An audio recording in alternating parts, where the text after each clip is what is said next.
Hello, welcome to my channel, Autumn and the Mage.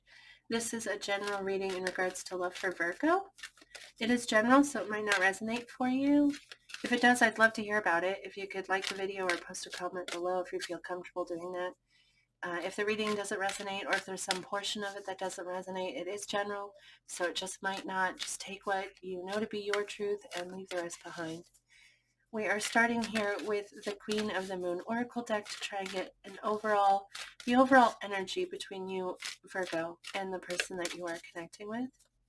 Overall energy for Virgo and the person that they are connecting with, please. Thank you so much, by the way, for watching this video. It really means a lot to me. I appreciate you giving it a chance and checking here to see if your message is here. Okay. We get card number 41, Queen of the Moon. It says sovereignty. And I'm actually not at all familiar with this card, so I'm going to pause for just a second so I can familiarize myself with it. All right. This card actually talks about, well, power, really. It talks about the divine feminine, but even though it is the divine feminine, it doesn't indicate male or female. It just talks about that energy. But it talks about power and how you have the power over your own life. You know, you get the final say. It's your life. And wow, that saying it like that almost makes it feel like Queen of Swords energy, like I'm interested, sure, but like it's got to be the way that I want it. But that is what it's about, and you have the power to make it how you want it. That's within your power. That's within your abilities. So it talks about owning that power and acknowledging that you have the final say. It also it talks a little bit about how because it's feminine energy, it talks about how women in some parts of the world don't have a lot of privilege or power, it seems, and in some parts of the world it's implied that they do, but they don't feel like they experience that in their lives. But women are very powerful. They're very powerful. The divine feminine is very powerful, and you have that ability. You have to draw those lines and make sure that you are getting the respect and the authority that you deserve. So it's about almost demanding it, acknowledging it within yourself and demanding it. And that's such an interesting energy for a connection, don't you think? I feel like someone here is, or maybe both of you are looking for something very specific, and you're stepping into, that you deserve what you deserve, and you're stepping into and calling out for it, like within the connection, within um, so that could apply to one or both of you. There may be one person here who's really just putting their foot down and saying, I deserve what I deserve and I'm going to get it. Well, we're going now into the tarot here. This deck here is called Spirit Song Tarot, and I was really, really drawn to use it. And I don't normally, because it has different messages than traditional tarot does. And I find that very challenging at times, because since I was called to use the deck, I feel like I need to take the meaning on this card. I am going to clarify it using the Radiant Rider-Waite, which is traditional tarot. So we'll clarify with that, but I'm going to ask you please also not to take the traditional meaning. Please take the meaning that's on this card as we go through here. So anyway, we're going to start here with how this person feels about you, the person you're connecting with, Virgo, and then we're going to look at possible future, near future, what we might see, what we might experience in the near future within this connection, okay? So 3 cards. How does this person feel about Virgo, please? The Ace of Shells, which is the Ace of Cups in traditional tarot. And it says happiness and abundance. Well, that's lovely. Happiness and abundance. How does this person feel about Virgo, please? The person connecting with Virgo. Well, Okay, so we got 3 more cards. We'll take these, but we won't get any more. Knight of Shells, which is the Knight of Cup, charm and passion. King of Acorns. Whoa, that's the King of Wands. Okay. Optimism, innovation, and 6 of Shells, which is the 6 of Cups. That's sentiment and joy. Wow, that is really, really gorgeous. In traditional or in this tarot, either way, it's very beautiful energy. There's a lot of um, gosh, happiness, passion, charm, abundance, optimism, sentiment, joy. I mean, all of those are positive words, right? And that's what this person feels towards you and towards this connection.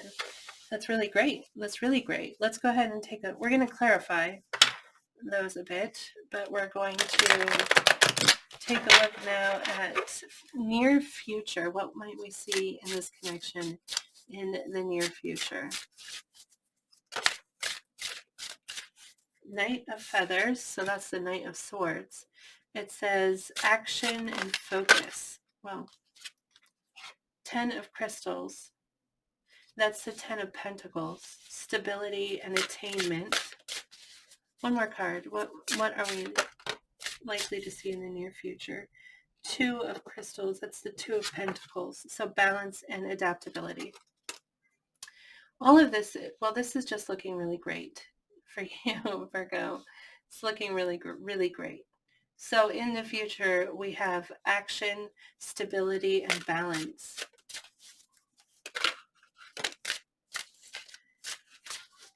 I don't know why I continued shuffling because I really only wanted 3 cards, but we got card number 15, which is the devil energy. Okay, this is Capricorn energy, so you might be dealing with a Capricorn.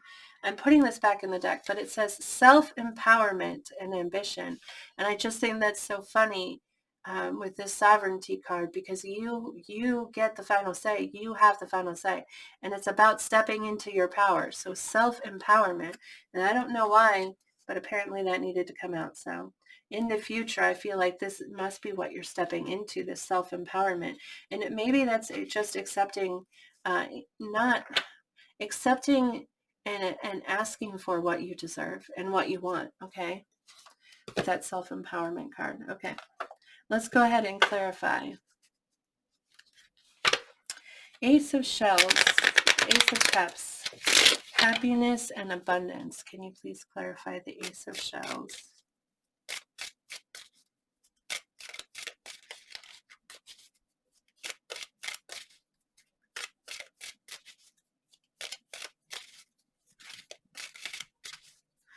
I have to be honest here and say that I don't feel like their feelings need clarification. I think it looks so obvious, you know? Whoa, whoa, whoa. It looks very obvious to me. We get the 6 of Pentacles, the Moon, the 4 of Pentacles, the Page of Wands, and the Wheel of Fortune. So this is generosity, feeling generous towards each other, and both parties feeling generous. And when you're both generous towards each other, that creates a balance, a very giving balance, where you're both giving to each other, as opposed to one person giving all the time and never receiving, or as opposed to someone just, wow, why did I feel the need to reword that? But someone just like taking all the time. Okay. Thinking, what else can I get from this connection? What else can I get? This is about balance, equal balance. The Moon, though, talks about something being hidden. And maybe what's being hidden is this like possessive energy. The 4 of Pentacles is very possessive. It's holding very tightly to something. The Page of Wands, that's excitement, you know, feeling really excited, and the Wheel of Fortune for things to change in a positive way. And I don't know why all of that would be hidden, but it is. It's like there's this equal give and take. There's this this generosity with each other, but underneath that, there's this feeling, this hidden feeling of possessiveness and feeling excited for things to move in a positive way. With the Wheel of Fortune. That's interesting to be underneath all of that Ace of Cups there. I'm going to clarify this. The Knight of Cups, that's charm and passion. So really feeling like you want to sweep someone off their feet, really wanting to, or feeling as if you've been swept off your feet. The King of Acorns, optimism and innovation. This is the King of Wands here. Let's go ahead and clarify the King of Wands. My deck was upside down. Clarify the King of Wands. The Ten of Swords, that's an ending of something, a painful ending.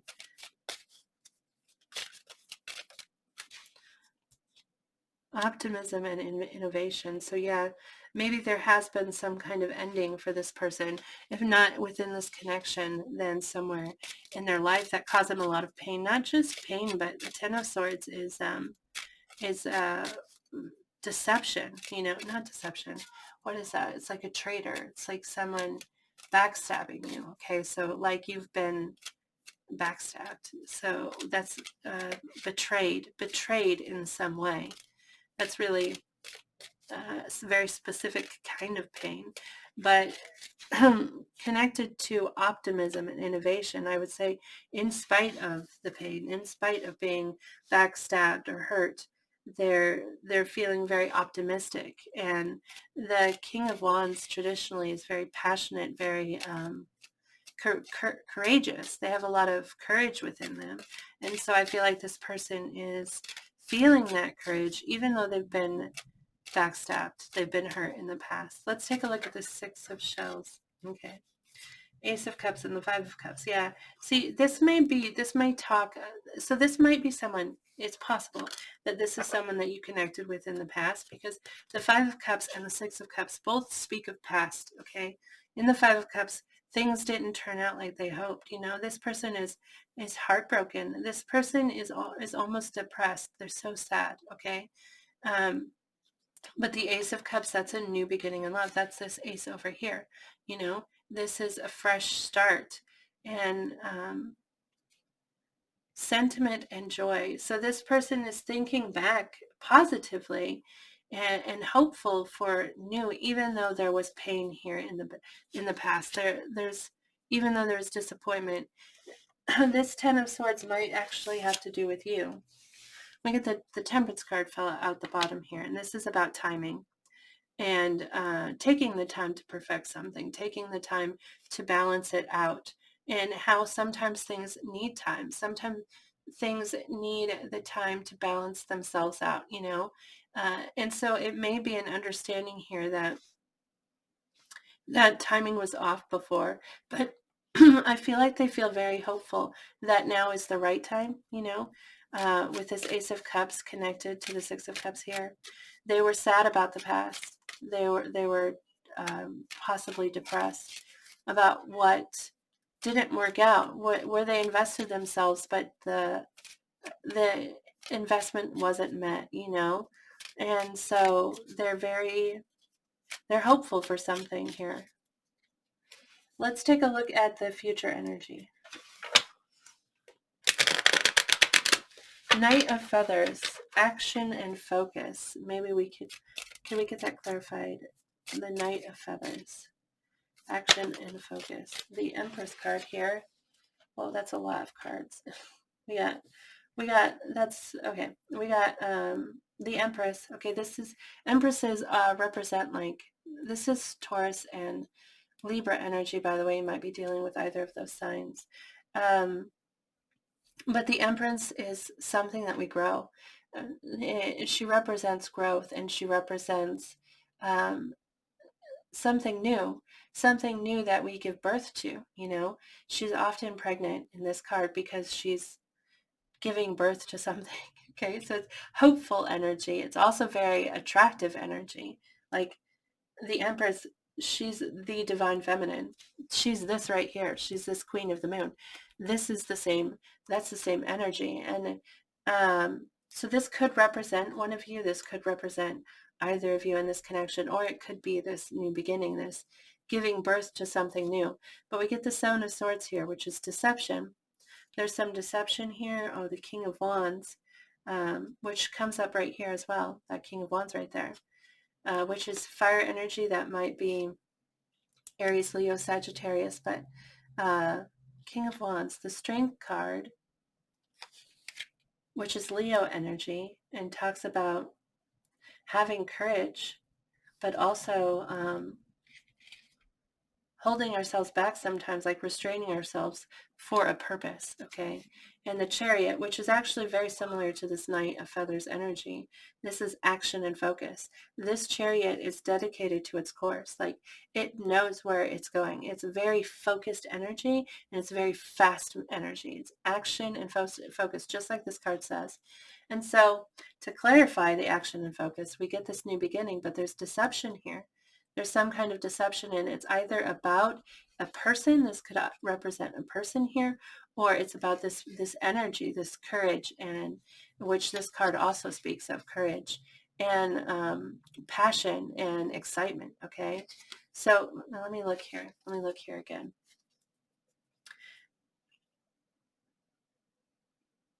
Wow, that's okay. A message that's coming through here is wow, wow.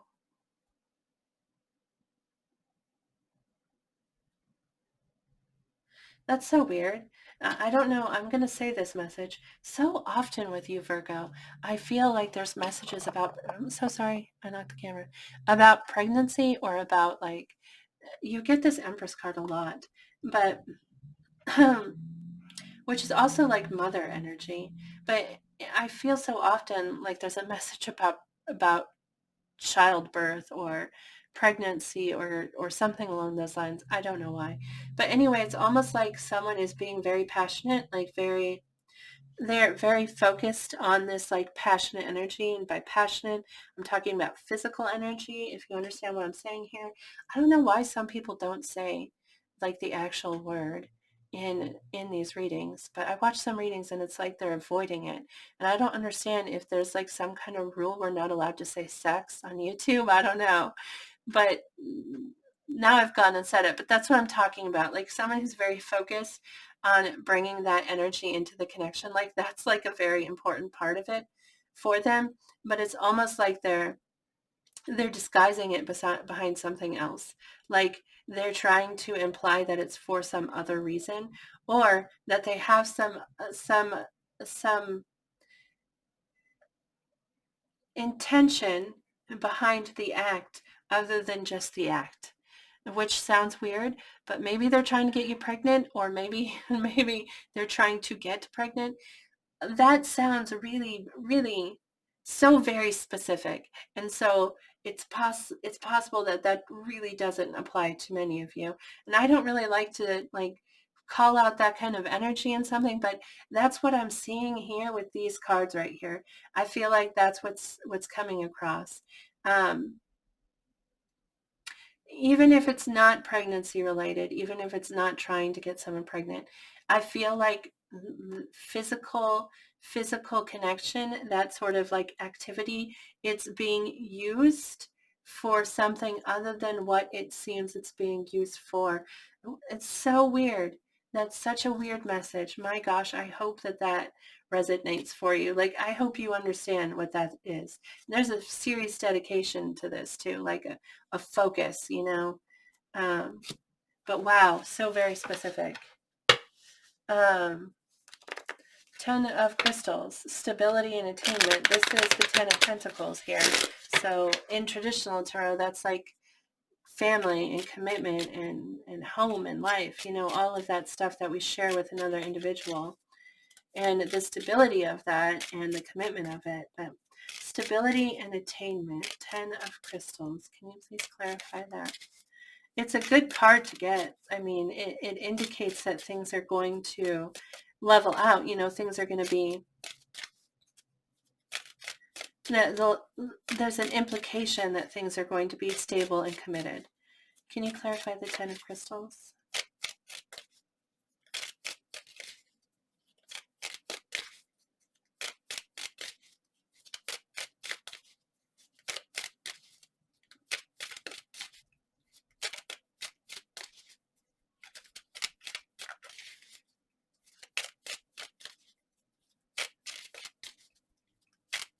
Yeah, I kind of got the sense that I said what needed to be said on it.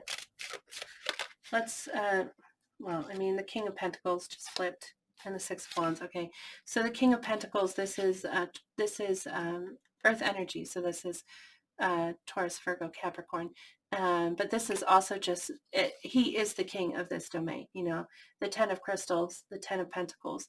He's the king of that. And so it talks about owning that, you know, that energy and like being in that energy, feeling like you're capable of it, feeling protective and kind of possessive. I don't know. I don't know why, but I always get a little bit of possession from the King of Pentacles because you're his, you know, and he's protective of that. And when you combine those two, sometimes it comes across as possessive, but very nurturing also, you know, very, I'm going to take care of you kind of energy. And the Six of Wands, that success, this is victory in that. Victory for the King of Pentacles, or victory in that role, in that, okay, just for a second there, uh, just for a second there, I got the word father. And so like he is a father in victory in that. And so just for whoever that resonates for, Two of Pentacles, Two of Crystals, balance and adaptability. Can you please clarify? Okay. Okay, the Knight of Pentacles, which is a very slow, steady moving knight, right? He knows where he's going, but he's going to take his time getting there. Okay. The Page of Swords, which is someone who is investigating something, somebody who, I call this the private eye of tarot, because he's really investigating something, but he's doing it in sort of a less direct way than one would hope. The Nine of Swords, which is stressing, losing sleep about something, and the Seven of Cups, which is confusion over choices. So the balance, we're talking about balance and adaptability. Balance.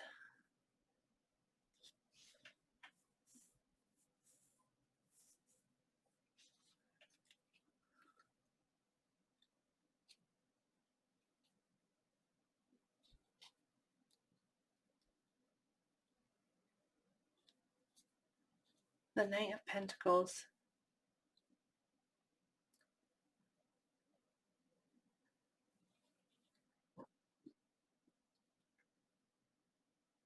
Well, the Seven of Cups can sometimes represent choices, and this might be stressing about options.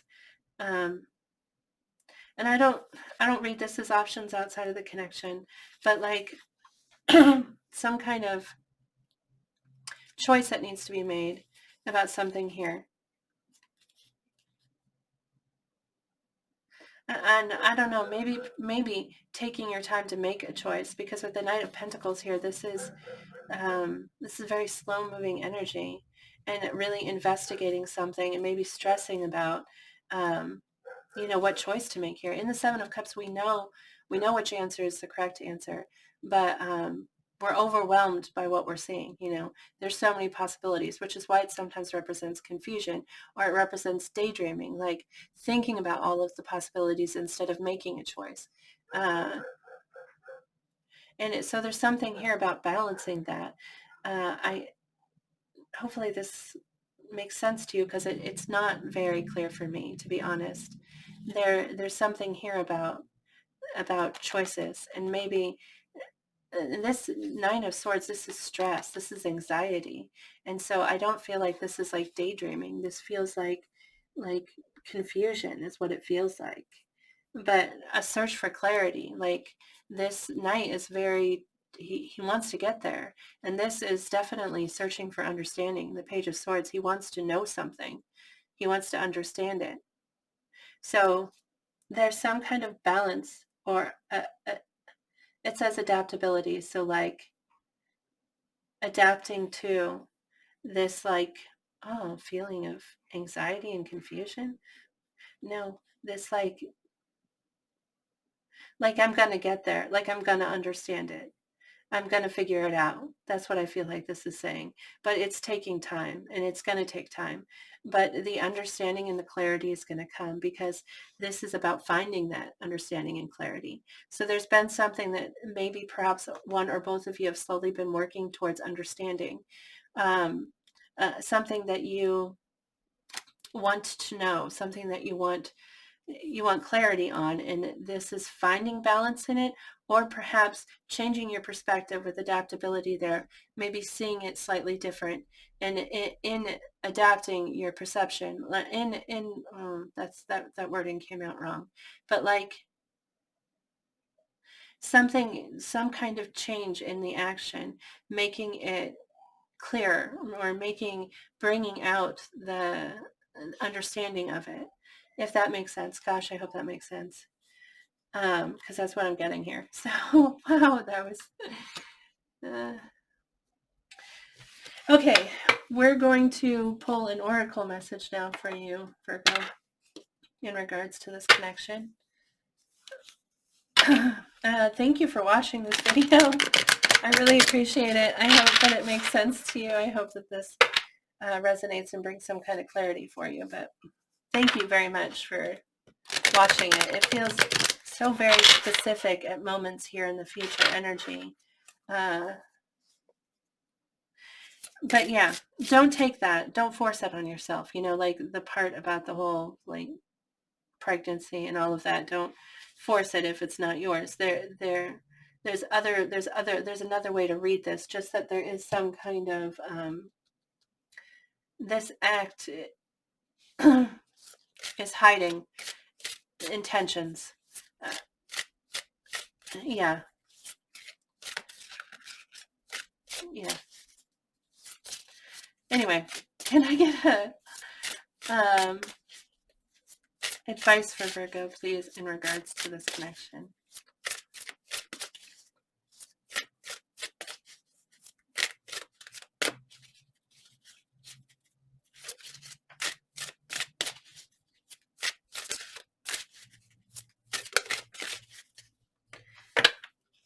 It's card number 42, which says walk each other home. Is this the deck I'm thinking it is? I think it is. I'm pretty sure there's like 2 cards in this entire deck that have both a male and female in it, and that's like one of them.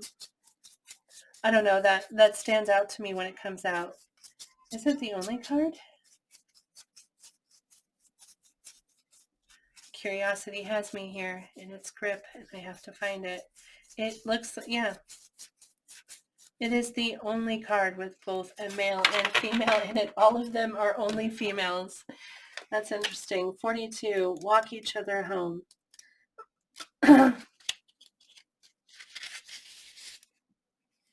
We are always walking each other home in twos, and in every pairing, we are a teacher and a student each.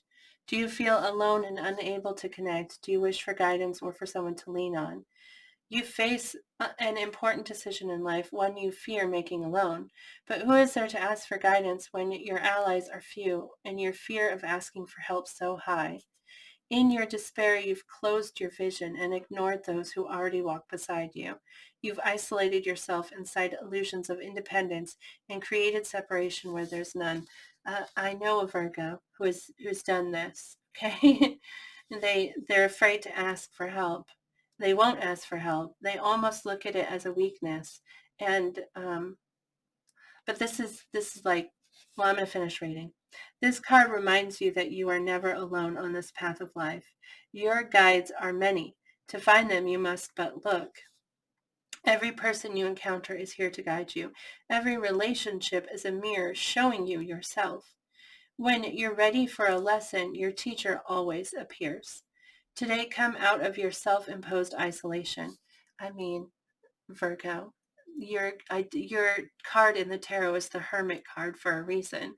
You go within to find answers, and and that's not a bad thing at all in any way. I don't mean to imply that in any way, but this card, it's like it's saying that there's somebody else near you that you need to reach out, or you need to see the lesson in, but I'm going to finish reading. Sorry. You'll recognize your teacher by the emotional charge that your relationship carries. Ask, what has this relationship taught me about myself? And as you answer, marvel at the perfection of the connections that ensure you are never alone. So two things stand out. One, to ask for, like, to speak, to ask the questions that you want to ask, to the person that you're connecting with. But also that every relationship we're in is meant to taught us something about ourselves. A lot of people don't realize that,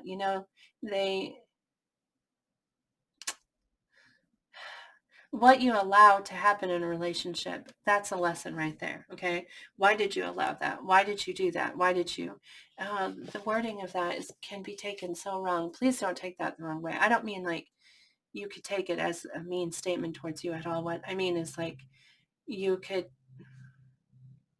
okay, that line of thought needs to end. So I'm just going to stop that there. Every lesson, every relationship we're in is a lesson for us to learn. Okay. And so you're being called to look at this relationship and learn the lesson from it, or to speak to this person, ask them the questions that you want to ask. If this is like, where did we find that? Right here, this Page of Swords right here. He's asking a question, but he's not vocalizing it.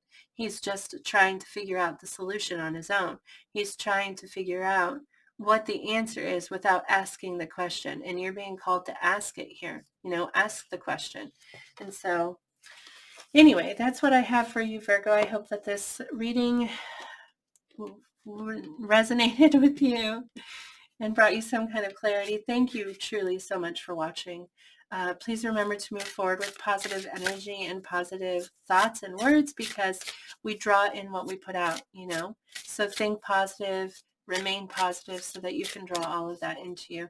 This person really, there's a lot of hopeful energy here, and positive energy despite pain, okay? This is how they feel about you is really great. The future energy is a little bit, it's not bad, but there's a little bit of drama in it, and I don't really understand that, the need for that, but that is what's showing up here. But, in the end, you get the final say, right? Well, that's happening in this connection anyway. Thank you for watching. I wish you good luck in this connection and all other things, Virgo, and I hope I see you back here in the future. Bye.